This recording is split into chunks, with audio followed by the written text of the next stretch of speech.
मी 2 महिन्यापूर्वी माननीय आपले पालकमंत्री उदयजी आणि उद्योगमंत्री उदयजी सामंत यांच्या नेतृत्वावर विश्वास ठेवून मी शिवसेना पक्षामध्ये प्रवेश केला।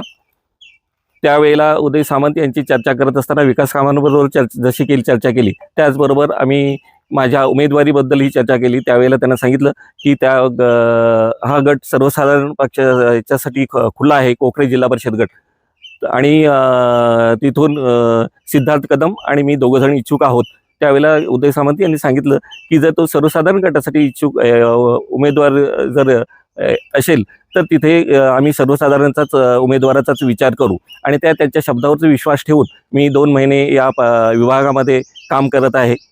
परंतु निवडणूक च्या फॉर्म भरण्याच्या 2 दिवस पूर्वी आपल्या शिवसेना पक्षाचे उपनेते माननीय सदानंदजी चव्हाण यांनी मला त्यांच्या ऑफिसमध्ये बोलवलं आणि सांगितलं की तू उमेदवारीसाठी इच्छुक होतास, परंतु मी सिद्धार्थ कदम यांना उमेदवारी देत आहे, कारण मी त्यांना अगोदरच या पद्धतीचा शब्द दिलाय। त्यावेळेला मी त्यांना सांगितलं की साहेब, ओपनची जागा आहे आणि ओपनच्या जागेवरती जर आपल्याला विजय खेचून आणायचा असेल तर मला जर तुम्ही शीट दिली, जागा दिलीत, तर मी निश्चित पक्षासाठी विजय खेचून आणेन।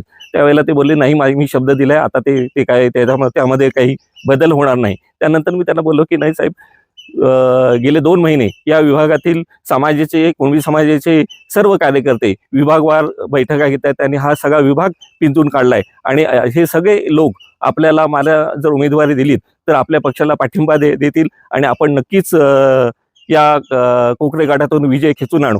परंतु ते बोले असं काय होत नाही, समाज कोणाच्या पाठीशी नसतो।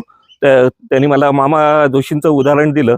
त्यावेळेला मी त्यांना बोललो की नाही मामा, तो जरी विचार केला तरी धनावडे बाईंसारखी एक सर्वसामान्य स्त्री आपण या जिल्हा परिषद गटातून समाजाच्या पाठिंब्यावर आपण निवडून आणलेली आहे, आणि आताची त्यावेळीची परिस्थिती आणि आताची परिस्थिती त्या पद्धतीची आहे। त्यामुळे समाज जर आपल्याबरोबर असेल तर आपण या परिस्थितीमध्येही चांगला विजय या मतदारसंघामध्ये घेऊ शकतो। त्यावेळेला बोलले की समाजाचं वगैरे काय मला तू सांगू नको, समाज कधी असा कोणाच्या पाठीशी उभा राहत नाही आणि समाजात काही होणार नाही, मी घेतलेला निर्णय हा अंतिम आहे।